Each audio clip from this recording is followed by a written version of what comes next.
a red flag flying here. Hey, welcome to the show, everybody. It's the Political Unmuted. This is the 27th episode, and it is the last episode, the last political episode before Christmas. And so we're going to be having a special kind of time tonight. We're going to be looking back at the whole year. I've asked my people to adopt a wider angle lens rather than just commenting on the modern, the up and moment news stories. And so hopefully it'll be good. Welcome to what is a very loyal core of listeners. You are so appreciated, and thank you for staying with us all these weeks. But although actually there's just a smaller body actually watch it live with us, and the privilege of us being able to speak to you live, thank you so much. In fact, last week's edition got 900 views. We regularly get more than 1,000 views on the video. So, maybe somebody just looking at it for 3 seconds and thinking, oh, that's not for me. But nevertheless, it goes out there, and the views of this wonderful team are out there to the world. So let's say hello to them. Paul Daly, hello. Hello. And if we want that viewership to go up, by the way, you can just try sharing this. Sharing it.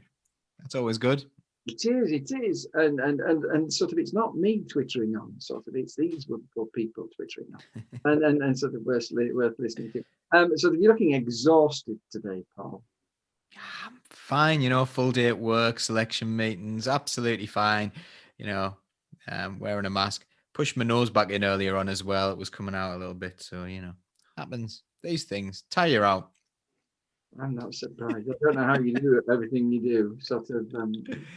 You keep the Labour Party going in South Durham. More of that later. Stuart, hiya. How are you doing? How are you? I'm okay. Grumbly belly. That's about it. Oh. Stuart is the nicest man on God's earth, and sort of, was it today or yesterday? Just out of the blue, you'll suddenly get a letter which says, "Are you okay? How are you doing?" And he's just inquiring about you. And it's not just me that he does it to. It's the membership and sort of how blessed we are to have this man sort of as our membership officer. Just really good. Samantha T, hiya. Oh, hello. You've moved your blow-up Christmas tree, Stuart. The whole office has moved. I came in one day and my wife had moved everything, so it's now better. Finding it unnerving. Don't move things. No, it's an improvement. Was it over the other side, Sam? Yes, it was. That's the kind of thing that's a very sexist thing to say, but it's great. It's the kind of thing that a superior human being notices. It's because I'm forensic. I know those things because I'm forensic. You're going to give it. I know what you're going to tell us for your moment of the week, but you've been having chicken fun this week, haven't you? Well, followers of the show and the podcast will know that there is bird flu going around because I've talked about it because I'm obsessed with my chickens. So bird flu has gone from tier 2 to tier 3. So now all captive birds have to be kept indoors. Now that does not mean you bring them into your kitchen or your oven. It means that they need to be in some kind of enclosure with a roof so that wild birds can't poop on them, because apparently you can get bird flu from poop. So if you weren't worried about pandemics already, that's another thing to worry about. So yes, my husband and I contributed to building a run with a roof over it, which looks like a chicken festival tent. Well, the answer is there's no need to be worried, people. Wear a mask, wash your hands, socially distance, and don't put any bird food in your mouth. Use an umbrella. Yes. We'll come back to you, but we're just glad to hear that all your chickens have come home to roost. And finally, welcome guest Brenda. Tell us about yourself. Hello, John. It's lovely to see you. Hi, well, my name is Brenda. I'm an invader from over the border, from City of Durham CLP, where I am women's officer. Day job is I work at a University of Northumbria, as a careers advisor. I've just spotted Stuart's tree and I love it. It reminds me of giant Prendament maraschino cherries. Anyone old enough here, apart from you and me, John, to remember the 80s? They were a feature of any kind of drink that wasn't beer. I remember creme de menthe. We're not talking politics at all. I apologise to listeners when you just scribbling on. I'll get down to it straight away. But are they balloons? Yes, yeah. My sister-in-law is a balloon artist. Ah. So are they going down slowly? Are they slow? No, that's how good she is. That'll be around long after I'm gone. Right. Anyway, Brenda, it's so lovely to have you on the show, and thank you. Thank you for inviting me. And we look forward to hearing your controversial views later on. Hopefully controversial. You hope. So let's begin the show now. Welcome to you, listeners, as well. It's great to see you. And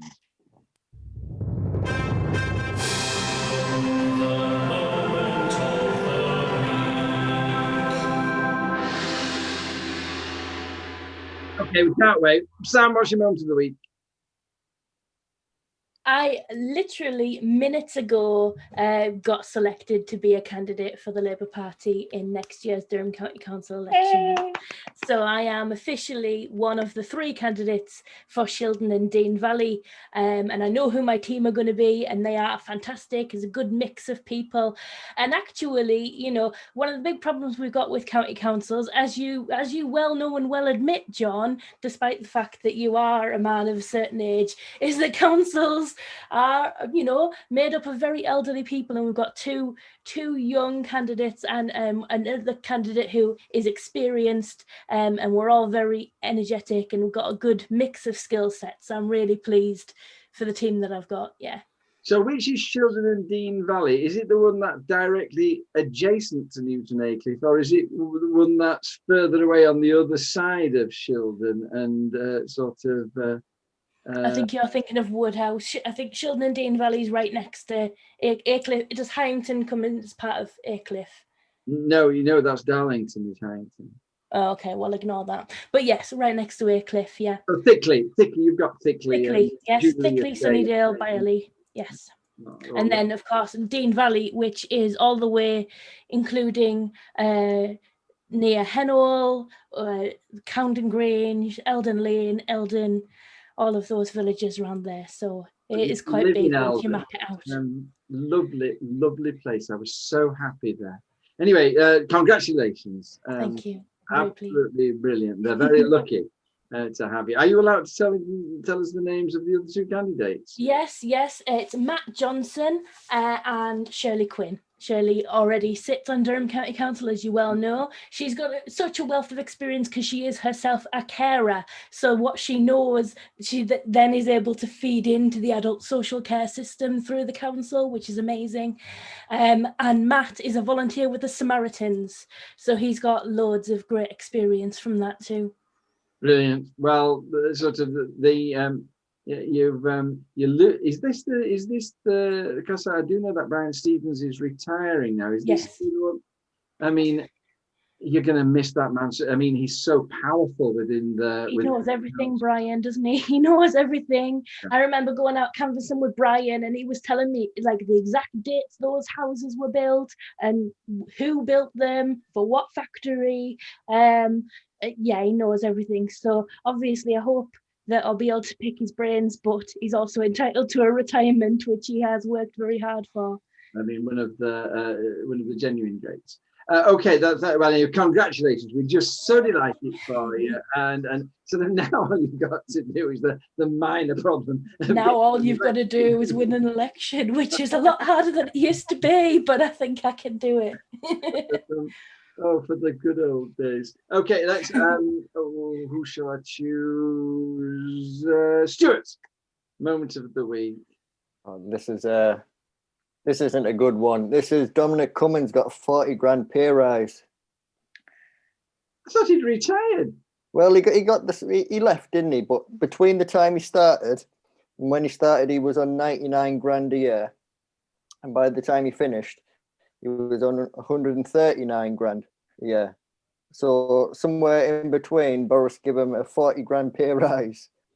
And like that, considering the tough circumstances the country's in financially, and all the other public sector workers who are getting next to nothing, that's disgusting. That's practically spitting in people's faces financially.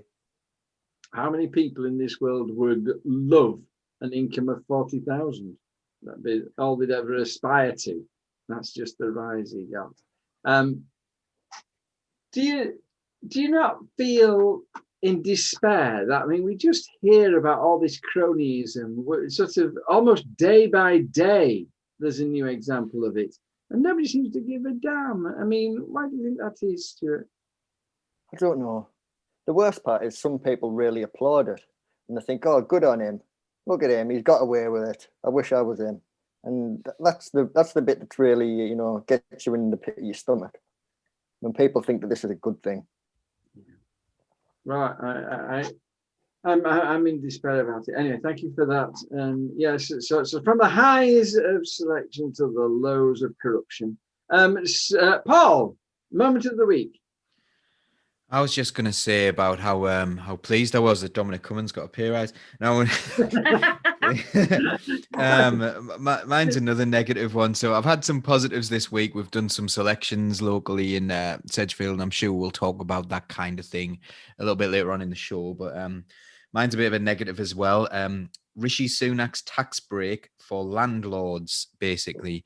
So there was a big stamp duty reduction and everyone was saying, oh, we need to get the housing market going. But what's happened is, and it's almost as if it was predictable that this would happen, people who can't afford second homes, or people who can't afford first homes because they don't have a job or they don't have a deposit and things like that, didn't benefit at all from this reduction in stamp duty. Who did benefit from it was buy-to-let landlords. So, we do have a buy-to-let landlord MP in our constituency who has more properties than anyone else. I wonder if he's picked up any on the cheap while stamp duty's been reduced. So, yeah, there's been a big reduction in the amount they have to pay and the amount of tax landlords have to pay to get new properties. And that seems to be who it's benefited most. So Andrew Fisher tweeted that out earlier on this week, and there's an article in The Guardian. It's a pretty sad story. Now, I'm going to be controversial here, and you can fall out with me because but I have no problem with private landlords. What I have a problem is with bad private landlords. And I think that we've got to have a structure of regulation which regulates private landlords, such as we're trying to bring in County Durham. Now, are you in agreement with that, or do you just think that private landlords are a bad thing per se? I think the system that rewards ownership of things is a bad system.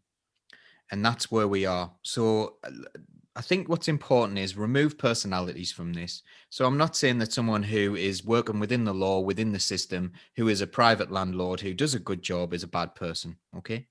But what I am saying is the value of property outstrips the value of work.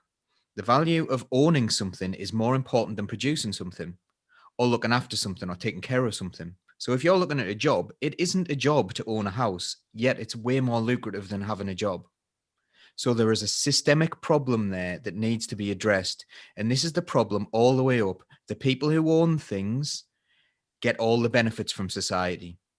And the people who have to work don't get the rewards that you're supposed to. You're supposed to work hard and be rewarded for that. But actually, it's like, it was like that thing in the Daily Mail where they say, oh, you could buy a second home. How could you make Brexit work? By buying a second home. Oh, yeah, we'll just go and do that. Have you tried inheriting a diamond mine from your parents? It's a great way to get rich. It's like, that is what rewards you. Already having wealth is the best indicator of earning more wealth. That's where we are as a society. Sort of a smashing moment of the week there, Paul. Thank you. God bless you. Brenda, what was your moment of the week? Well, can I ask a special favour as it's Christmas? Right. I'm not going to sing. No. Can I have two? Yes, of course you can. And I promise they're both all right. Yeah. in the middle of all the momentous things happening this week, like, for example, London going into tier 3 and Bojo's antics in Belgium, we might have actually missed the fact that the 46th president of the US has just been officially, what's the word? Agreed. In other words, Trump's given up, and the announcement was made 2 days. And it didn't get very many column inches, I think, because of all the other things going on. And I think it's been going on so long. It must be the longest election in history. I think that people have assumed that he'd already been elected, but it was just this week that it happened. That's kind of happy news, except not as happy as I would have been if it had been Bernie Sanders. I think I need to say that out loud. Paul's grinning away there, so I think he agrees with me. And the second one is completely frivolous. Hang on, wait, ask you a question about your first one. So, do you think it matters at all to the majority of people in Britain that Joe Biden has become is this a big deal for Britain that Joe Biden has become the president? Or is it just sort of an interesting thing for politics buffs, like sort of in the room here? Well, if you judge interest in the amount of column inches that it has, there was virtually nothing else in the press for sort of like 3 weeks beforehand. But I think a lot of the press had been negative about Trump rather than positive about Biden. And it just has to be a good thing for the whole world that the president of the largest country in the world is not a complete narcissistic sociopath. There's two things for me. First of all, Biden's promised that he will sign up to the Paris Climate Agreement, which I think is world-shattering for all of us. Yeah. And the second thing is that he has said he will reopen talks about joining the Iran agreement, and Iran said that if the US join the Iran agreement, they'll join the Iran agreement. So I think those are two things which will genuinely make the world a better and safer place and affect all of us. And I just wondered, sort of, do you think people realise this kind of thing in Britain, that our fortunes are so tied to who is the president of America? I think that's a hard question. I think people kind of intrinsically know that there is some kind of connection and special relationship with the USA, but I don't think they know the ins and outs of it and the implications, and particularly the implications around Brexit as well, because there seems to be an underlying assumption that we'll have a better trade deal with the US because of Brexit. And Biden has made that perfectly clear that that is not to be the case. No. So I think there may be a few surprises coming for us.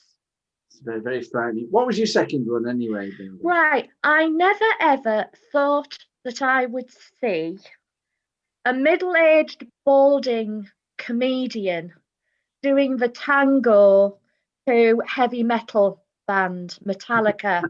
Do you know what I'm talking about here? I do. My wife is an aficionado. I think we've had this conversation before. I was absolutely incredulous when Bill Bailey went on to Strictly Come Dancing. You wouldn't have thought it, would you? But he's been absolutely sensational. But there was a lot of furore when it was said that, not that he was going to dance a tango, that's perfectly acceptable, but he was going to dance the tango to Metallica, which seems really quite an odd thing to do. Sam's looking happy there, obviously a Metallica fan. I have to say I'm not, I'm a chill out kind of girl, really.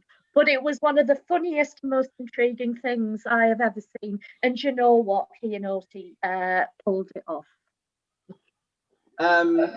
Who do you want to win?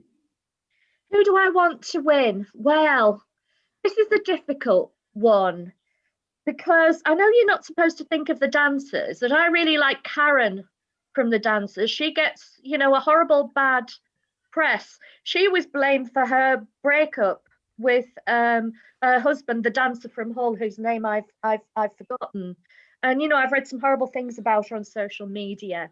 So I'd like her to to win as a woman who's been victimised.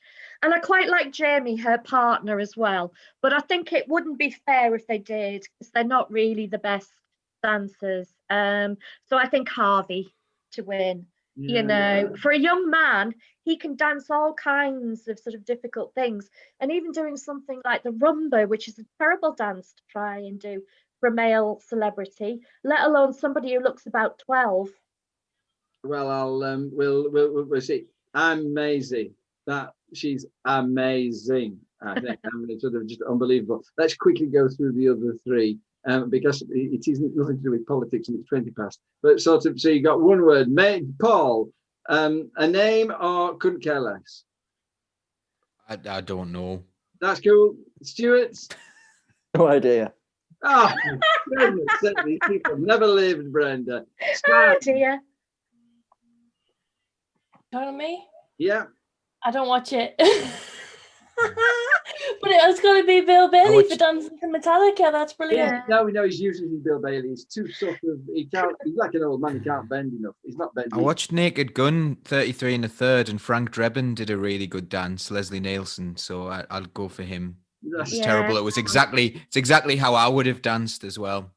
Can I just make a serious point about it? Good. I know it's quite a frivolous, entertaining thing, but the fact that the show has a lot of diversity and that the hot money is on somebody like Bill Bailey, I don't know, Bill Bailey to win, who isn't exactly the usual demographic for the contestants on here.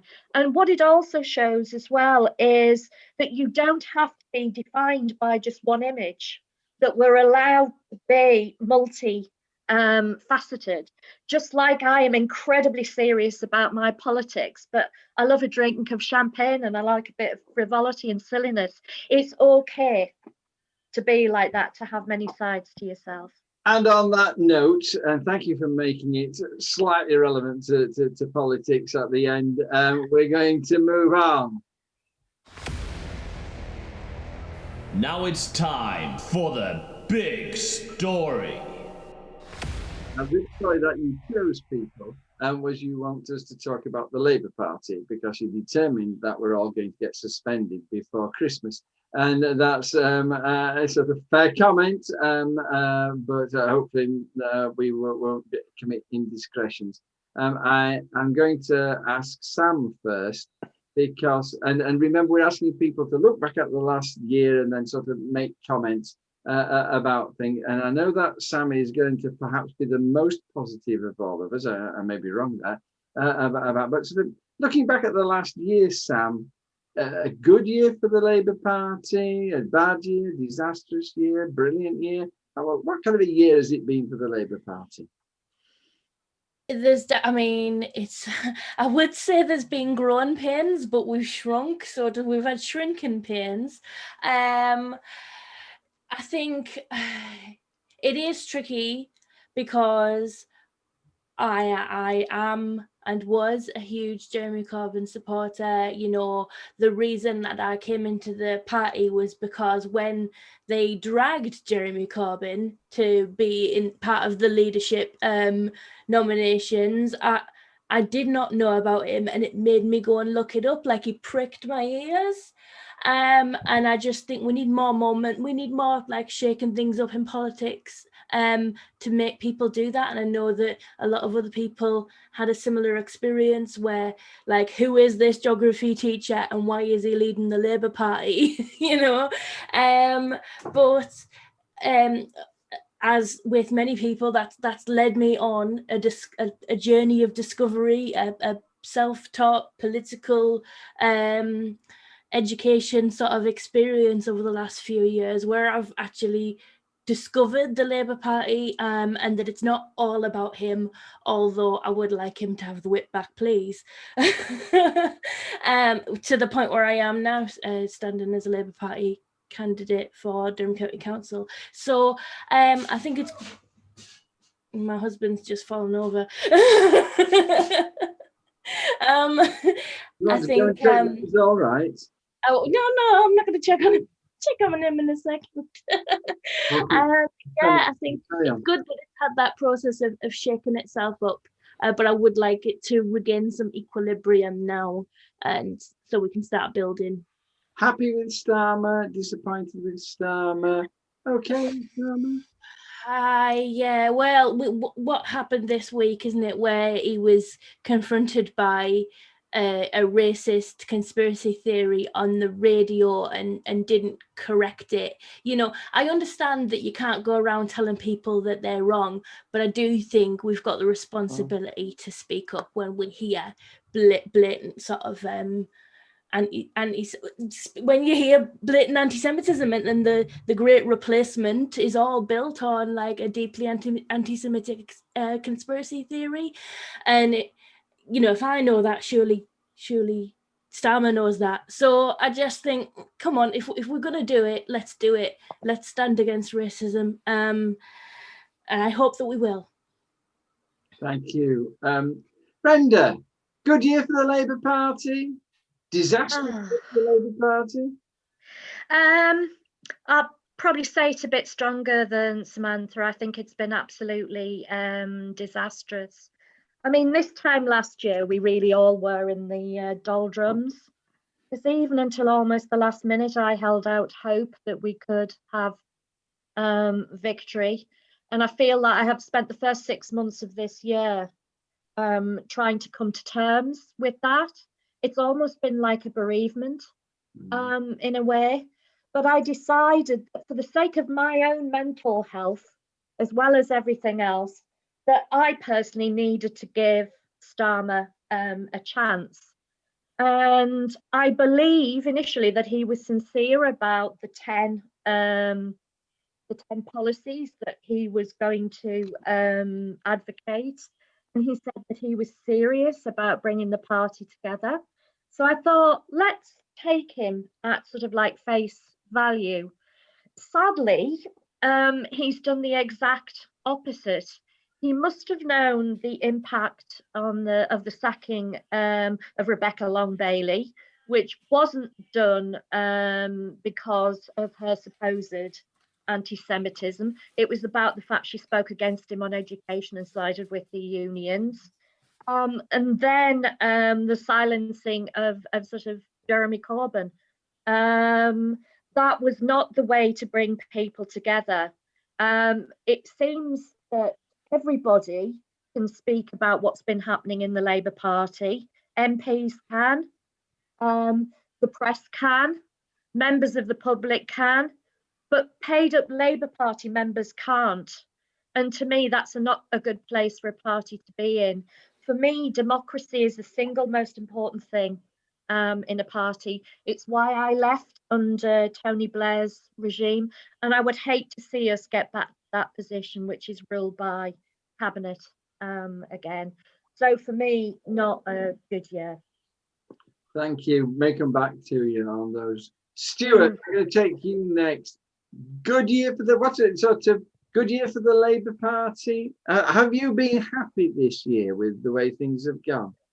I don't think it's been a good year for anyone. You know, the circumstances of how we started the stuff that's gone on, and you know, the environment that we've been in really didn't help anyone. So I wouldn't say it's been a good year for us, no.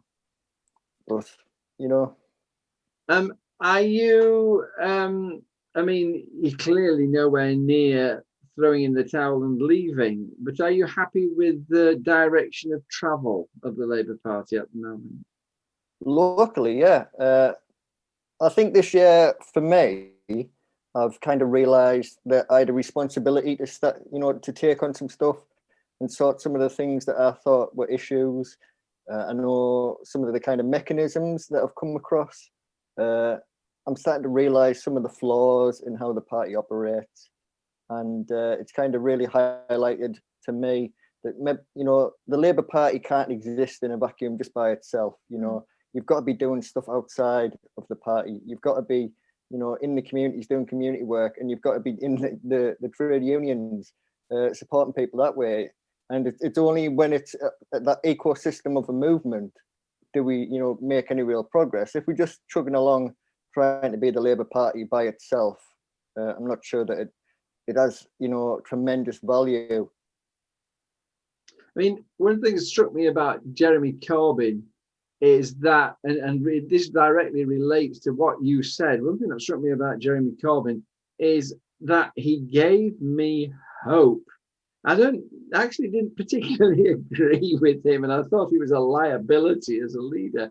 But nevertheless, this kind of there was hope for the future, that we were heading towards a better world, and sort of there were good things in the future.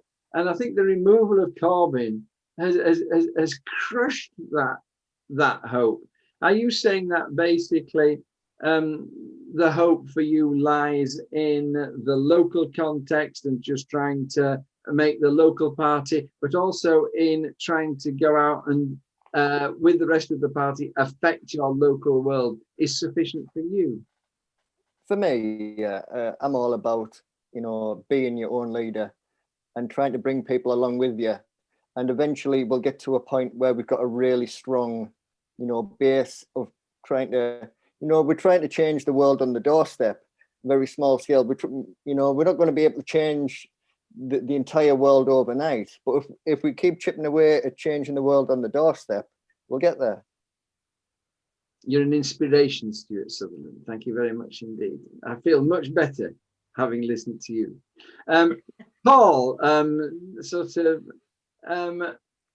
sum up for you the last year for the Labour Party, locally or nationally, whatever you want.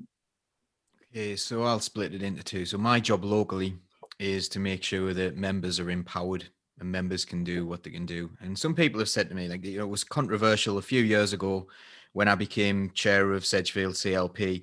And it's very rare I would say that, because I normally say we became officers of the CLP. It was nothing to do with me, it was to do with us. And it always will continue to be to do with us.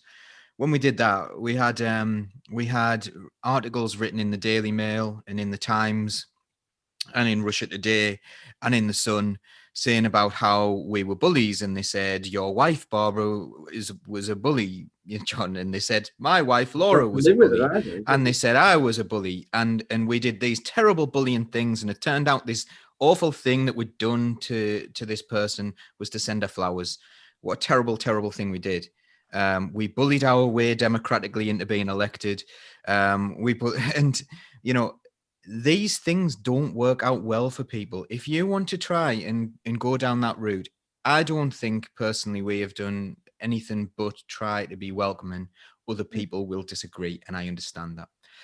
But you can see part of the team here. John's part of the team and Stuart's part of the team. And we link up with people like Samantha and Brenda, and we have this really tight-knit network. And I love being part of it. I love being a Labour Party member because I know so many good people. I know more good people because I'm a Labour Party member than I ever would have learned in a lifetime, without that link. So it's a superb thing, and it's expanding, and it's nationwide. It's very local, nationwide. And also the things I've been doing with Socialist Think Tank. The other day I interviewed David Rosenberg, who's a lovely Labour Party member from London, and what a lovely person I wouldn't have met if I wasn't in this movement. So I don't regret for a second being a Labour Party member, and I don't regret for a second trying to make people's lives within the Labour Party better, because there are such good ideas in there. That's what's important. I believe that acts like making us out to be bullies in the Daily Mail and in the Sun and in the Times and newspapers like that didn't do the Labour Party any favours. It wasn't very nice to us, but it wasn't very sensible electorally. It wasn't very sensible for people to be saying, such as Tony Blair's former agent, who was quoted in those articles. I can't say that that was the sole source of the articles, but what I can say is he was quoted in those articles. I don't think it was very sensible for him to be telling people not to vote for Jeremy Corbyn in Sedgefield and then being surprised when we lost the seat in Sedgefield. I don't think that was a very sensible thing to do. I don't think it was very sensible to, make out that a lifelong anti-racist has suddenly become this terribly racist person.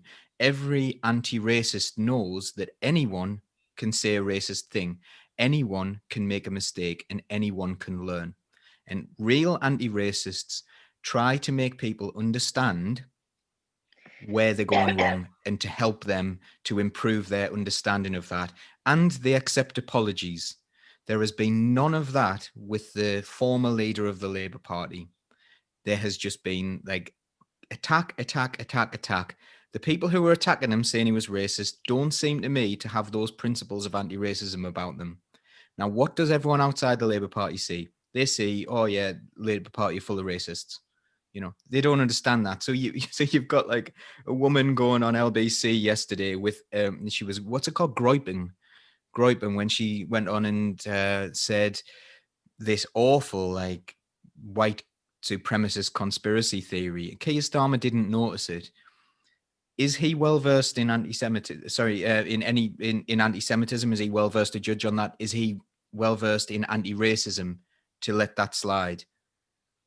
Did the fact that she mentioned Israel make him kind of think, ooh, maybe I shouldn't say anything about this, because she was saying that Israel have a racist policy when it comes to the nation state law, and she agreed with it, and he found himself in a very difficult position.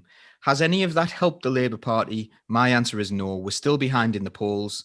That is a worry. We have got the worst government possibly you could possibly imagine, and I think people see a divided Labour Party. So naturally, nationally, I find my job to bring those people together is made harder by the workings of the Labour Party nationally at the moment. That's what I feel like. It's not inspiring any hope. It's not inspiring people. At the same time, that me saying that probably isn't a good idea, because that isn't going to inspire much hope in people in the Labour Party. So what I'm going to end on is I'm going to say locally, I know some absolutely tremendous people who are in the Labour Party, and the only thing they ever want to do is to make a change for the positive. They want to help their communities. And I think we should scrap anything, any ideas that we're having other than we want to help. And we want to help everyone. We want to help people. So regardless of your background, regardless of the color of your skin, regardless of, what people's perceptions of you are, we just want to help. And that's it. And I think that's what people want to do locally. Yes. That's it. Just me. You're just giving me the floor. I loved what Paul said about the Labour Party being full of brilliant people, and that is just so true. I go to lots. I like a party, so I like to go to events to do with the work and like the Labour movement. So going to obviously the Durham Miners Gala. I never went to the Durham Miners Gala before I was a Labour Party member, because I came into it through that. I love it. The Labour Party conference that I went and hung around with Brenda, it was a fantastic time, and I'm looking forward to the next one. And at places like Wakefield with banners held high, the festival there. I've been all over the place, and I'm looking forward to going to other festivals like Kells in Ireland, because actually it is lovely being surrounded by people, whether they're in the Labour Party or not, who have that same set of morality around trying to help people and actually trying to level up instead of just saying it.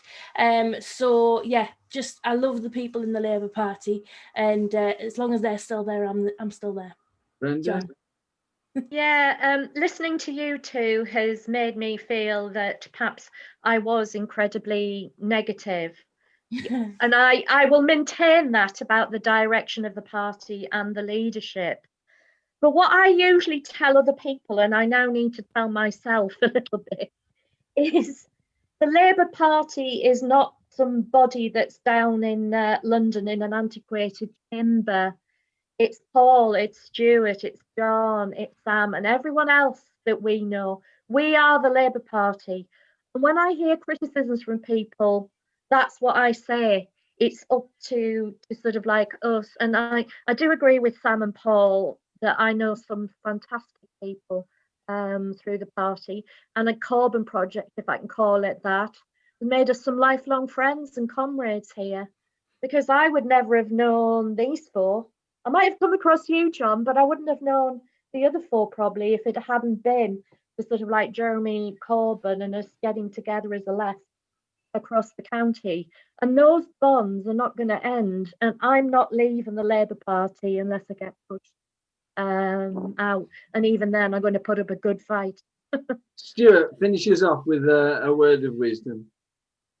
Join a union, join a community group, join the Labour Party. The only way to change things, isn't it? Right, that's the end of our big story. Words of wisdom, people, sort of, don't you think?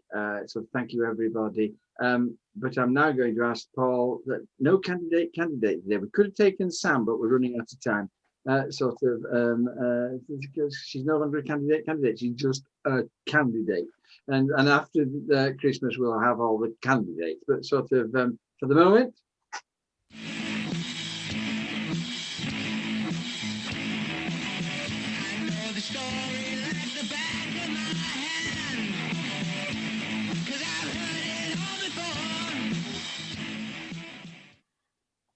Bill Bailey's dancing to that next week.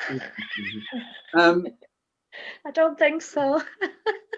We are now into the second half of the story, where we take at a canter a couple of issues. Climate. Paul, talk to us briefly about the climate endeavour over the past year. Time of progress, time of setback. What do you reckon? There's been a bit of progress by accident because of COVID, and people aren't burning as many fossil fuels, people aren't traveling as far, and I think people have kind of started to appreciate. Paul, I always interrupt you because that's fine. Not true. Emissions are up. Traffic emissions are up. They weren't at the very beginning of the lockdown, we just stopped. But when people sort of found their feet, in fact, we're using emissions have gone up, and it's a very big for the whole year. No, sort of month on month. Because I heard the other day that emissions generally for the year are down because of COVID. So that was. Well, I mean, sort of like, let's hope. Carry on anyway. Sorry. Yeah. So we've got that, but and also what we're seeing is.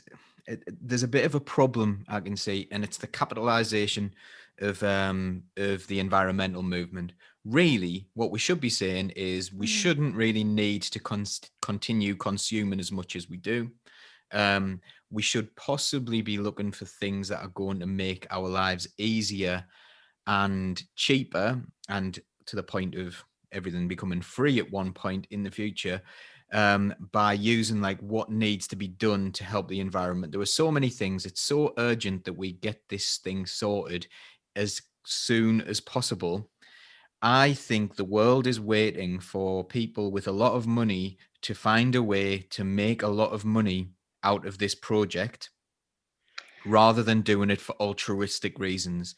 That is the problem I see at the moment in the climate movement, because, even Extinction Rebellion sometimes have said some very, very strange things about socialism, about we're not a socialist movement, which is, for me, that's contradictory. We do need to stop consuming as much of our natural resources. Sorry but we have to get this done in the time. Brenda, a couple of minutes. Has the Greta Thunberg vision shriveled on the vine? I don't think it's shriveled on the vine, although because of other things that have been happening, we've not been hearing so much from her. There are some sort of like little positive movements around. I'm particularly interested in woodlands and forests. Without woodlands, we wouldn't exist. And I think there are projects afoot to double the amount of woodland that we have in this country, which is currently about 13%, up to about 26%. But that's still not good enough. The average in Europe is 40%. And I was reading about the rewilding project, which I think is a perfect example of environmental sustainability. And this is based on the theory that trees know best where they should grow. as do other plants. And if left to themselves, that they will naturally seed in the places that they should be. And they're forming a very powerful lobby group with sort of like Friends of the Earth. So I look forward to hearing more about that. But I would like to see a bit more oomph from our leadership on the subject, because they appear to have reneged a little bit on some of the commitments that we had in our manifesto. Yes, they have. And the government's even worse, isn't it? Yeah. Stuart, are you beginning to despair for the future of the world? Or do you see the bright shoots of sunny uplands? The opportunity is there. It doesn't seem achievable, in the micro as an individual. You're always fighting that battle. I think there's things that individual people can do, like things even, if you were litter picking and you start to build people's relationships with bits of land, and when people start to take responsibility for the environment around them, it becomes like a self-learning thing, and people will then build a movement that can probably take the government to task and actually get them to invest more than the 5% they have. Mm-hmm. Samantha? Yeah, so sustainability is a really big thing for me. And I just think, similar to what Paul said, our systems are so built on this idea of consuming, because consuming makes somebody loads of money. I think one thing we really need to do is make people who produce products need to be liable for the entire life of that product, including disposal. And therefore, they will be less inclined to make products that don't degrade, because they'll be responsible for providing the facilities to get rid of them. I think that's a really good policy move that somebody should adopt. Whole lifetime planning, particularly the government needs to start doing for infrastructure. When you I came across a really interesting idea at a conference this week of a carbon budget, that we've got a certain amount of carbon that we can spend. And so when you build the road, actually sometimes building a road in an appropriate way reduces the emissions because the traffic flows more easily. It's not sat idling for a long time in traffic jams. But what you do is you've got to look at your carbon budget, and you've got to look at the whole life of that road and how many emissions are going to be put on it during its life. And is that worth the carbon investment? So we're thinking the investments not in terms of money investments and the payback in terms of economy, but we're thinking in terms of carbon investment and the payback in reduced emissions. I thought that was really interesting, and the woman who introduced that. I'm going to share here. I'm very hopeful. Things are getting more. People are becoming more and more aware. The climate deniers are going quieter and quieter. Everybody accepts that we've got to do something, and that we've got to do something quickly. And the only thing now is to try and persuade politicians that you can't just say this. You actually have to then do it. So I'm quite hopeful on that. Brexit is my next. So sorry to whip through you, but we tweeted on so long about chickens at the beginning. So we're going very quickly now. So to Brexit, I'm going to start with our resident expert, who is Paul. He knows everything about everything. Look back over the sort of Brexit as a whole. What's your disaster for the country? Is that a fair summary of it? Paul, what have you got to say? Didn't need to be a disaster. I think it's been a really badly thought out plan. I think there's a link between when the UK joined the EU and when the UK started pursuing a very trickle down economics. So when we started pursuing that, I think life got worse for people. People started looking back to a day before trickle down economics and thought, oh, weren't things better when we had free healthcare? And weren't those those important things in life? Weren't they better? And they kind of maybe being in Europe was part of that, maybe part of that trickle down, because it's they use that system as well. But people looked to that and thought, right, before the EU, things were better. Let's leave the EU. And then it got all mixed up with this kind of jingoistic nonsense. Let's go and look at the beaches in Dover and see people coming over in boats and start waving sticks at them.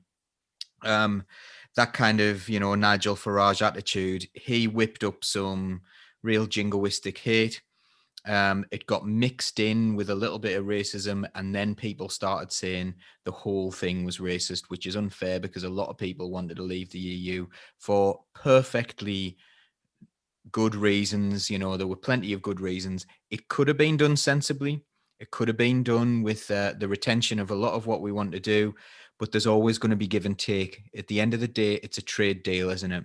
It's a relationship with another country, and there's always going to be give and take. So if we want freedom of movement to work anywhere in the EU, then you're going to have to reciprocate. If you want to argue over fish, which is such a small part of our economy, there is going to have to be some give and take on that. If we want to sell all our fish to the EU, then we're probably going to have some kind of give and take there. But instead of that, we were sold this idea that we can boss the world around, tell it exactly what it's going to do, rather than just accept the reality that we're part of a world. Borders are just lines drawn on a map at the end of the day. There's nothing particularly that would make you from a certain country other than you were born there.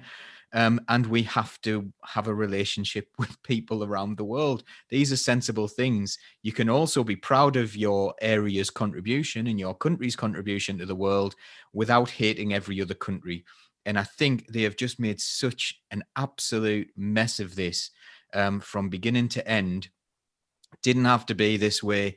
And I'd also include things like, people did this for the right reasons as well. People on both sides did it for right reasons, but the people's vote, a lot of people did that for ridiculous reasons. I think that was as damaging as a lot of the hard Brexit stuff, not accepting what people had thought, not listening to people. And I think that's been a big problem. So it's not really been well thought through, and it's just been an argument.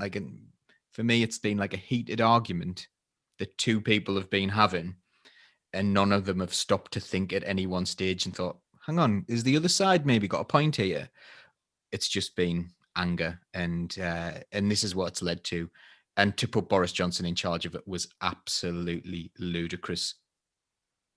Stuart, has it been a disaster for the nation as well as for sort of our relationship with Europe? Certainly. I mean, it's been a disaster for our relationship with each other, let alone for the nation and our relationship with Europe. I'll hold my hands up. I'm a Leave, but I always believed that there was opportunities outside of the EU and how we did things. I was perhaps naive to think that the Conservative Party was maybe going to deliver on the ideas that I had in my head. But it's been a battle, hasn't it, within the Tory party over who got to make the most money in which way. There was absolute disaster capitalists, and then there was just your standard disaster capitalists. And they all had a battle to say who got to make the most money, and then we got told that this was how it was going to happen, and now we've ended up with Boris on last-minute phone calls on the easiest deal ever. So, nightmare. Sam, how do you see it turning out? Do you see, are we going to stagger into a no-deal disaster, or are we being played? Are they just pretending to do what Paul Howell said they were going to do, which is sort of slam down no deal in order to prize a better deal out of the enemy? How do you see this finishing? There's been lots of talk that, eventually Europe will blink and we'll have a deal. But I think we are really overestimating how important we are to them. I think it's what Paul said last week, somehow the Tories are playing politics on easy mode again, Boris is out there saying, well, I mean, this is going to be great for us because if we come out with no deal, yes, it'll be on World Trade Organization terms, but we can make our own decisions and we can make our own laws.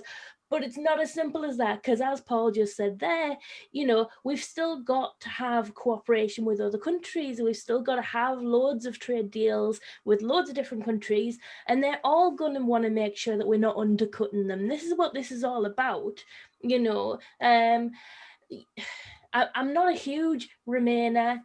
I didn't really care about Europe that much, and I still don't. But of course, people will say I'm a rabid Remainer.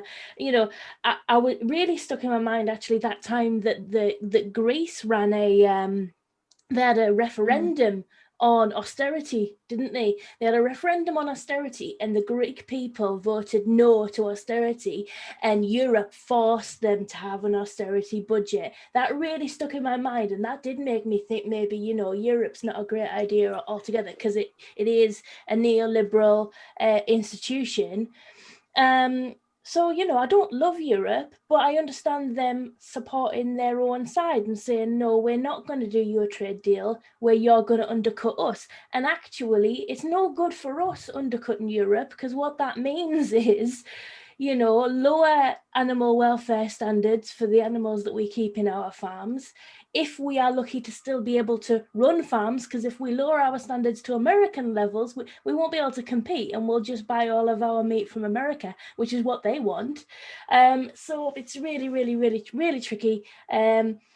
Definitely not a land of sunlit uplands as some might have hoped. I just think, especially on the back of coronavirus, people are really looking forward to next year when COVID's behind us, but I worry that economically we're looking to some very difficult times if we're trading on World Trade Organization terms with Europe. Thank you. And Brenda, yours is the last word. Looking back, could you have, where would you say we went wrong? What sort of, or did we go wrong? Have we got? I mean, is this the most perfect of worlds? And if we went wrong, where and how? Where did we make that wrong turning? Well, do you know, I was telling somebody last week that I was coming on this programme, and I said, I'm happy to talk about anything but Brexit. So when I got your email, and I think the reason that I feel like that is because Brexit took over so much political discourse at the time when Theresa May was going through her various deals, and then Johnson took over, and that the Tories were able to get a lot of very important legislation in while we're all distracted by that. And I also blame Brexit for the fact that we didn't have a Labour government. But, you know, that's a sort of like a longer story. But where did it all sort of like start? I think it was how the campaign was conducted on both sides. It was dishonest, and that includes the Remain side as well. I'm a Remainer. I'm probably a 7 to 8 out of 10, you know, a bit like Jeremy Corbyn was. But there were things that I didn't like about the EU, and I think there should have been some honesty right up front, not saying it's some kind of perfect world. I'm a socialist. The European Union is not socialist. The actions against Greece illustrate that. But I still think that we are better within, because it isn't just about trade. I mean, I work at a university, worked at 2 universities while this was going on, and it's about intellectual exchange as well, and the money and the resource to do that. I used to work at Newcastle University with School of Biomedical Sciences, and so much money came into that from sort of Europe that Newcastle was able to be the top centre in the world for the study of gerontology and aging. That money is gone. A lot of the academic researchers have gone. A lot of the rights to work in Europe, they've disappeared as well.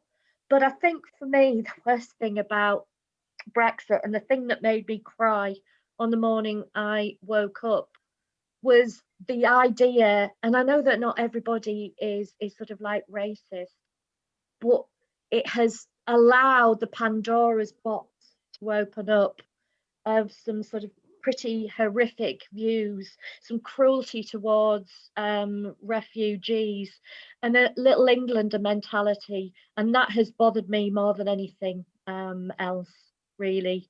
But it's probably our own fault, those of us who are Remainers anyway, that we didn't have a coherent, truthful campaign.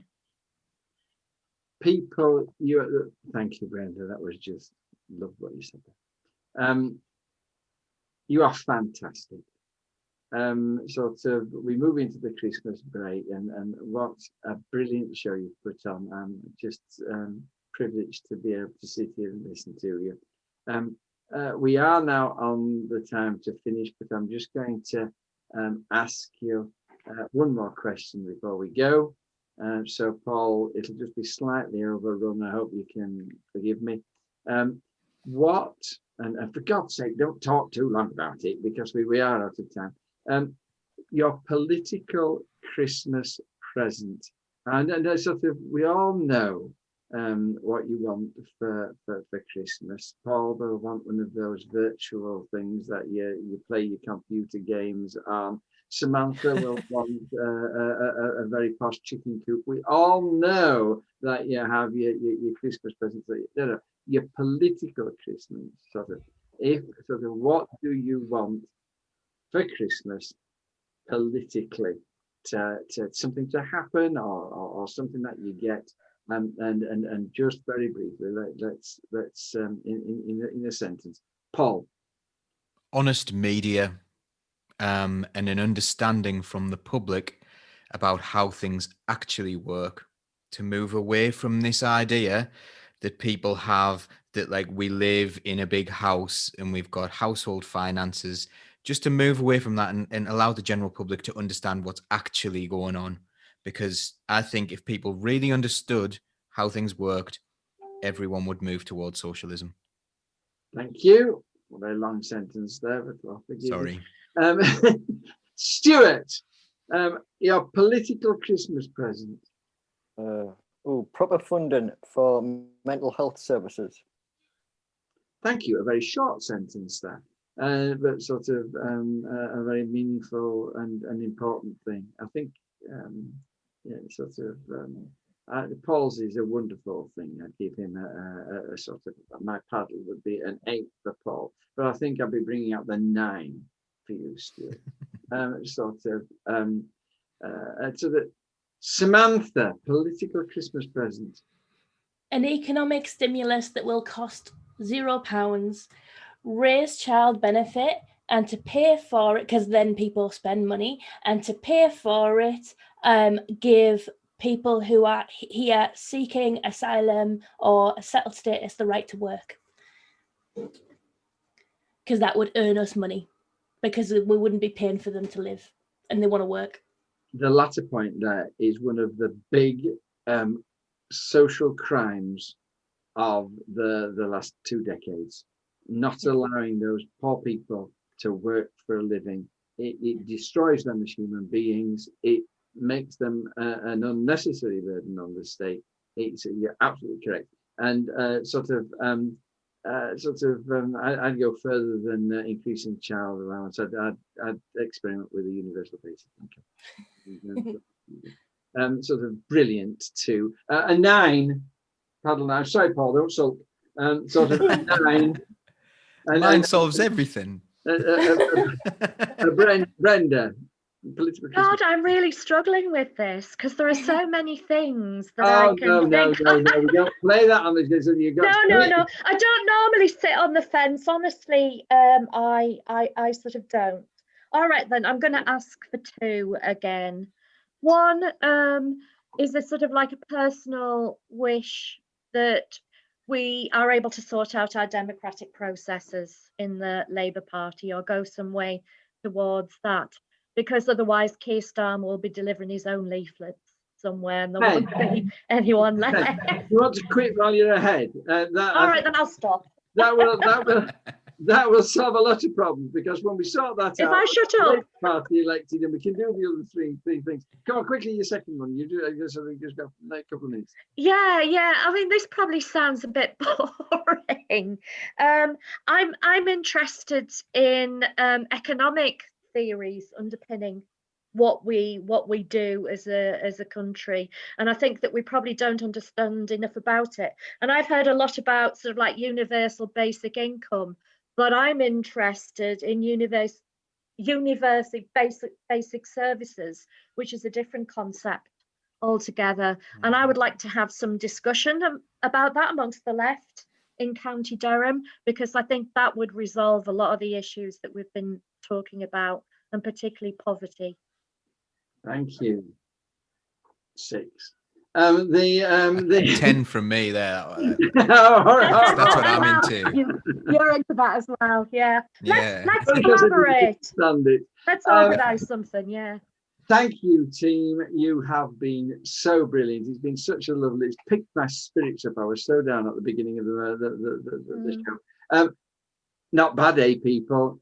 Fantastic. I wonder if he's been making comments like you normally do. We're going to go away as we normally do. We're going to come back. Sam's going to lead it and read out some of your comments, and so we're going to chip in, and it's a bit more relaxed.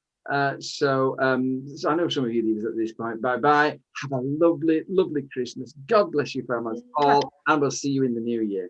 Okay. Bye bye.